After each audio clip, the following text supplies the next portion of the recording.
Hello guys, ಎಲ್ರಿಗೂ ನಮಸ್ಕಾರ. So welcome back to new recipe vlog. So ಇವತ್ತು ನಾನು ನಿಮ್ಗೆ ಹೇಳ್ಕೊಡ್ತಾ ಇದೀನಿ ರೆಸಿಪಿ ಎಲ್ಲ ಸ್ನಾಕ್. ಸೊ ಟೇಸ್ಟಿ ಮಸಾಲಾ ಚಿರ್ಮುರಿ ಮಾಡೋದು ಹೇಗೆ ಅಂತ. ಸೊ ಚಾನೆಲ್ಗೆ ಹೊಸಬ್ರಾಗಿದ್ರೆ ಸಬ್ಸ್ಕ್ರೈಬ್ ಆಗೋದನ್ನ ಮರಿಲೇಬೇಡಿ. ಸೊ ಬನ್ನಿ ತರ ಮಾಡೋದೆಲ್ಲ ಕಿಚನ್ ಹೋಗಿ ವಿಡಿಯೋನ ಸ್ಟಾರ್ಟ್ ಮಾಡೋಣ. ಈ healthy and tasty masala churmuri ಮಾಡೋದಕ್ಕೆ ಬೇಕಾಗಿರೋ ಸಾಮಗ್ರಿಗಳನ್ನ ನೋಡ್ಕೊಂಬಿಡೋಣ. ಸೊ ಕ್ಯಾರೆಟ್, ಈರುಳ್ಳಿ, ಟೊಮೊಟೊ, ಮೆಣಸಿನ್ಕಾಯಿ. ಸೊ ಮೆಣಸಿನ್ಕಾಯಿ, ಬೆಳ್ಳುಳ್ಳಿನ ಜಜ್ಕೊಂಡಿರೋದು. ಆಮೇಲೆ ಕಡಲೆಪಪ್ಪು, ಕಡಲೆ ಬೀಜ, ಸೊ ಹುರ್ಕೊಂಡಿರೋ ಕಡಲೆ ಬೀಜ.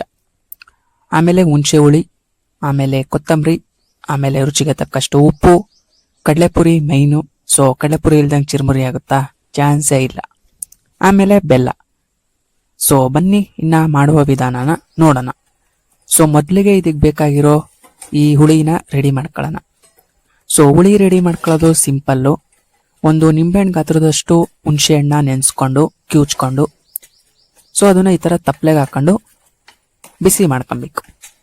ಸೊ ನೋಡ್ತಾ ಇದೀರಲ್ಲ, ಈ ತರ ನೀರೆಲ್ಲ ಸೋಸ್ಕೊಂಡ್ಬಿಡ್ಬೇಕು. ಸೊ ಅವಾಗ ಬಾಯಿಗೆ ಈ ಸಿಪ್ಪೆ ಎಲ್ಲ ಸಿಗಲ್ಲ. ಸೊ ಸೋಸ್ಕೊಂಡ್ಮೇಲೆ ಏನ್ ಮಾಡಬೇಕು ಅಂತ ಹೇಳ್ತೀನಿ, ವಿಡಿಯೋನ ಕೊನೆ ತನಕ ನೋಡಿ. ಸೊ ಚಾನೆಲ್ಗೆ ಹೊಸಬರಾಗಿದ್ರೆ ಸಬ್ಸ್ಕ್ರೈಬ್ ಆಗೋದನ್ನ ಮರಿಲೇಬೇಡಿ. ಇದೇ ತರ ಹೆಚ್ಚಿನ ಫುಡ್ ರೆಸಿಪಿ, ಸ್ನ್ಯಾಕು, ಸೊ ಎಲ್ಲ ತರ ವ್ಲಾಗ್ಸು ಬರ್ತಾನೆ ಇರ್ತವೆ. ಸೊ ಒಂದು ಸ್ವಲ್ಪ ಬಿಸಿ ಆದ್ಮೇಲೆ ಬೆಲ್ಲ. ಸೊ ಒಂದು ಸ್ವಲ್ಪ ಬೆಲ್ಲ ಹಾಕೊಂಡು, ಸೊ ಇದನ್ನ ಚೆನ್ನಾಗಿ ಮಿಕ್ಸ್ ಮಾಡ್ಕೊಬೇಕು. ಸೊ ಈ ಸಕ್ಕರೆ ಪಾಕ ಬರುತ್ತಲ್ವಾ, ಸೊ ಆ ಥರ ಗಟ್ಟಿ ಆದ್ರೆ ಸಾಕು. ಸೊ ಈ ಸಿರಪ್ಪೇ ನಮ್ಮ ಈ ಮಸಾಲಾ ಚಿರ್ಮುರಿಗೆ ಮೇನ್ ಟೇಸ್ಟು. ಸೊ ಇವಾಗ ನೀವು ಸ್ಟ್ರೀಟ್ ಸೈಡೆಲ್ಲ ಚಿರ್ಮುರಿ ತಿಂದೇ ಇರ್ತೀರಾ. ಸೊ ನೀವು ಈ ಥರ ಏನಾದರೂ ಒಂದ್ಸಲಿ ಮಾಡ್ಕೊಂಡು ತಿಂದರೆ ನೀವು ಸ್ಟ್ರೀಟ್ ಸೈಡ್ ತಿನ್ನೋದೇ ಬಿಟ್ಬಿಡ್ತೀರಾ, ಮನೆಯಲ್ಲೇ ಮಾಡ್ಕೊಂಡು ತಿಂತೀರಾ. ಸೊ ಟ್ರಸ್ಟ್ ಮೀ, ಒಂದ್ಸಲಿ ಟ್ರೈ ಮಾಡಿ. ಸೊ ಸಖತ್ತಾಗಿರುತ್ತೆ ಟೇಸ್ಟ್ ಮಾತ್ರ. ಸೊ ಬನ್ನಿ ಇನ್ನ ಕಲ್ಸ್ಕೊಂಬಿಡೋಣ ಎಲ್ಲ ನೀಟಾಗಿ. ಸೊ ಮೊದಲಿಗೆ 1-2 ಕಪ್ಪು ಕಡಲೆಪುರಿ ತಗೊಂಡು, ಸೊ ಅದಕ್ಕೆ ಬೇಕಾಗಿರೋ ಈ ಹುಣಸೆ ಹುಳಿ. ಸೊ ಹುಣಸೆ ಹುಳಿ ಅಂದರೆ ಸೊ ಅದಕ್ಕೆ ಬೆಲ್ಲ ಮಿಕ್ಸ್ ಮಾಡ್ಕೊಂಡು ಕಾಯಿಸ್ಕೊಂಡಿರೋದು, ಅದು 1-2-4 ಟೇಬಲ್ ಸ್ಪೂನು. ಆಮೇಲೆ ಕಡಲೆಪಪ್ಪು, ಆಮೇಲೆ ಕಡಲೆ ಬೀಜ ಒಂದೊಂದು 4-5 ಟೇಬಲ್ ಸ್ಪೂನು. ಸೊ ಹುರ್ಕೊಂಡಿರೋ ಕಡಲೆ ಬೀಜ ಹಾಕೊಂಡಿರೋದು. ಸೊ ಜಾಸ್ತಿ ಹಾಕೊಂಡ್ರು ಟೆನ್ಷನ್ ಇಲ್ಲ, ಚೆನ್ನಾಗಿರುತ್ತೆ. ಆಮೇಲೆ ಬೆಳ್ಳುಳ್ಳಿ, ಮೆಣಸಿನ್ಕಾಯಿ ಜಜ್ಜಿರೋದು. ಸೊ ಖಾರ ನೋಡ್ಕೊಂಡು ಹಾಕೊಳ್ಳಿ. ನೀವು ಖಾರ ಲವರ್ಸ್ ಆಗಿದ್ರೆ ಜಾಸ್ತಿನೇ ಹಾಕೊಳ್ಳಿ, ತೊಂದರೆ ಇಲ್ಲ. ಸೊ ಖಾರ ಜಾಸ್ತಿ ಬೇಡ ಅಂದ್ರೆ ಸ್ವಲ್ಪ ಹಾಕೊಳ್ಳಿ. ಆಮೇಲೆ ಕ್ಯಾರೆಟ್ ಒಂದು ಅರ್ಧ ತುರ್ಕೊಂಡಿರೋದು. ಆಮೇಲೆ ಸಣ್ಣಗೆ ಹಚ್ಕೊಂಡಿರೋ ಈರುಳ್ಳಿ ಒಂದು ಅರ್ಧ ಗಡ್ಡೆ. ಆಮೇಲೆ ಟೊಮೊಟೊ 1 ಗಡ್ಡೆ. ಸೊ ಇಷ್ಟು ಹಾಕೊಂಡು ಮಿಕ್ಸ್ ಮಾಡ್ಕೊಬೇಕು.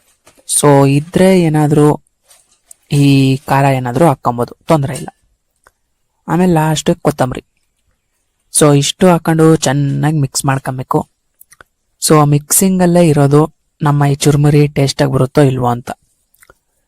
ಸೊ ಆಮೇಲೆ ರುಚಿಗೆ ತಕ್ಕಷ್ಟು ಉಪ್ಪು. ಸೊ ಉಪ್ಪನ್ನ ಜಾಸ್ತಿ ಹಾಕೊಳಕ್ ಹೋಗ್ಬೇಡಿ, ಸ್ವಲ್ಪ ಹಾಕೊಳ್ಳಿ ಸಾಕು. ಸೊ ಬನ್ನಿ ಮಿಕ್ಸ್ ಮಾಡ್ಕೊಂಬಿಡೋಣ.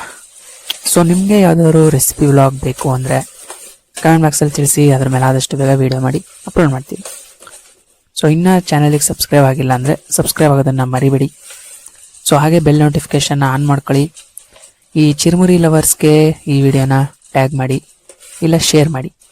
ಸೊ ಅವರು ಒಂದ್ಸಲ ಇದನ್ನ ಟ್ರೈ ಮಾಡಿ. ಸೊ ಈ ಸಿಮೆಂಟು ಎಲ್ಲ ಕಲಿಸ್ತಾರಲ್ಲ, ಸೊ ಎಷ್ಟು ಚೆನ್ನಾಗಿ ಮಿಕ್ಸ್ ಆದರೆ ಅಷ್ಟು ಚೆನ್ನಾಗಿ ಕಟ್ಟಡ ಚೆನ್ನಾಗಿರುತ್ತೆ. ಸೊ ಅದೇ ಥರನೇ ಈ ಚುರ್ಮುರಿನೂ. ಸೊ ನೀವು ಎಷ್ಟು ಚೆನ್ನಾಗಿ ಮಿಕ್ಸ್ ಮಾಡ್ತೀರೋ ಅಷ್ಟು ಟೇಸ್ಟ್ ಆಗಿರುತ್ತೆ.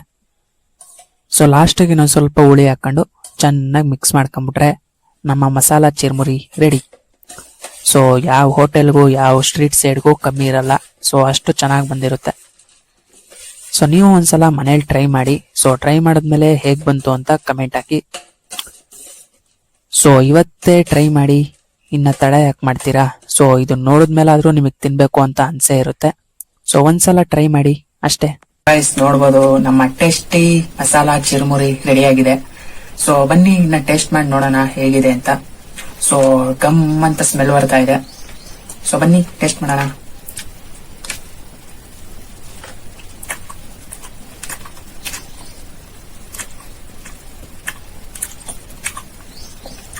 ಚಿರ್ಮುರಿ ಮಾತ್ರ ಸಖತ್ತಾಗೈತೆ. ಸೊ ಫಸ್ಟಿಗೆ ಹುಳಿ ಮತ್ತೆ ಬೆಲ್ಲದು, ಸೊ ಅದು ಮಾತ್ರ ಕ್ರೇಜಿ. ಆಮೇಲೆ ಬೆಳ್ಳುಳ್ಳಿ ಮತ್ತೆ ಮೆಣಸಿನ್ಕಾಯಿ, ಸೊ ಈ ಕಡಲೆ ಬೀಜ ಹುರ್ಕೊಂಡಿರೋದು, ಆಮೇಲೆ ಕಡಲೆಪಪ್ಪು, ಟೊಮೊಟೊ, ಕ್ಯಾರೆಟ್, ಕೊತ್ತಂಬರಿ. So tasty. So different taste. So ನೀವು ಒಂದ್ಸಲ ಈ ರೆಸಿಪಿನ ಟ್ರೈ ಮಾಡಿ. ಸೊ ಸ್ಟ್ರೀಟ್ ಸೈಡ್ ಅಲ್ಲಿ ತಿಂದೇ ಇರ್ತೀರ ಚಿರ್ಮುರಿ. ಸೊ ಇಷ್ಟು ಟೇಸ್ಟ್ ಆಗಿ ಮನೆಯಲ್ಲೇ ಮಾಡ್ಕೊಂಡು ತಿನ್ನೋದು ಹೇಗೆ ಅಂತ ಸೊ ಈಸಿ ವಿಧಾನದಲ್ಲಿ ಹೇಳ್ಕೊಟ್ಟಿದೀನಿ. ಸೊ ಒಂದ್ಸಲ ಮನೆಯಲ್ಲೇ ಟ್ರೈ ಮಾಡಿ. ಸೊ ಟ್ರೈ ಮಾಡಿದ್ಮೇಲೆ ಹೇಗ್ ಬಂತು ಅನ್ನೋದನ್ನ ಕಮೆಂಟ್ ಮಾಡಿ. ಟೇಸ್ಟ್ ಆಗಿತ್ತಾ ಇಲ್ಲ ಚೆನ್ನಾಗಿತ್ತಾ ಇಲ್ವಾ ಅನ್ನೋದನ್ನು ಕಮೆಂಟ್ ಮಾಡಿ. ಸೊ ಮತ್ತೆ ನೆಕ್ಸ್ಟ್ ರೆಸಿಪಿ ಬ್ಲಾಗ್ ಅಲ್ಲಿ ಭೇಟಿ ಆಗ್ತೀನಿ ಅಂತ ಹೇಳ್ತಾ ಧನ್ಯವಾದಗಳು.